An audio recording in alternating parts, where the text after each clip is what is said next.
Pietari Pihlainen on 21-vuotias ensimmäisen vuosikurssin opiskelija Popjets-konservatoriosta.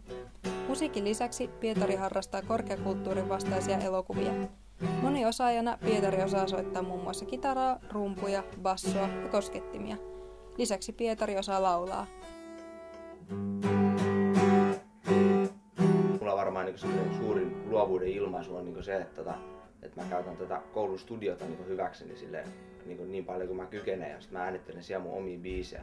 Mä teen niitä biisejä ja sitten mä itse äänittelen niitä yksikseen siellä. Niin ehkä viime kädessä se on se mun suurin luovuuden kanava. Välillä mä oon ihan 9-10 eli 13 tuntiakin täällä tiloissa treenailla ihan hulluna. Niin silleen mä yritän nyt repiä kaiken mahdollisen tästä irti, kun on kerrankin tämmönen tilaisuus. No mun mielestä luova luokka ehkä vähän eri tavalla ajattelee noita asioita. Mä väittäisin, että ne on semmosia ihmisiä, jotka ei osaa mennä tarpeeksi ajoissa nukkumaan ja herätä tarpeeksi ajoissa.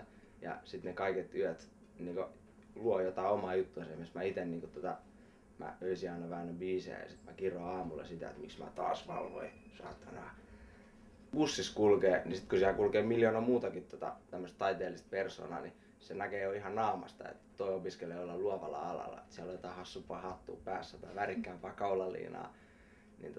Niin viimeistään sen takia, että kun täällä nyt on tää useampi oppilaitos näin vierekkäin, niin viimeistään se tuo yhteen näitä ihmisiä. Jonkun on pakko luoda ja kuitenkaan ihan joka tyyppi tässä maailmassa ei sitä tee. Itse asiassa mä oon vasta viime aikoina alkanut käsittämään semmoisen, että ihan täälläkin Konsalla, niin vaikka tässä periaatteessa ollaan niin kutsutulla luovalla alalla, niin musta tuntuu, että ihan kaikki esimerkiksi muusikot täällä Konsalla, niin mä en tiedä, joko ne ei uskalla tai sitten niille ei vaan oo semmoista, mutta ne ei päästä sitä koko luovuuttaan valloilleen, että ne on sitten enemmän semmosia työläisiä. Kun se on jotenkin niin vahvasti osa meikäläistä se luovuus, niin ja sitten kun se tavallaan tulee ihan kaikessa ja sit kun mä oon just luonut niin kauan, kun mä oon ollut niin sanotusti. Se olisi viime kädessä sitä, että jos mä tekisin jotain muuta, niin sit viime kädessä luovuus jäisi semmoiseksi harrastukseksi. Että ehkä voisin olla tekemättä työtä luovalla alalla, mutta kyllä mä sitä aina, kun mä tulisin luomaan.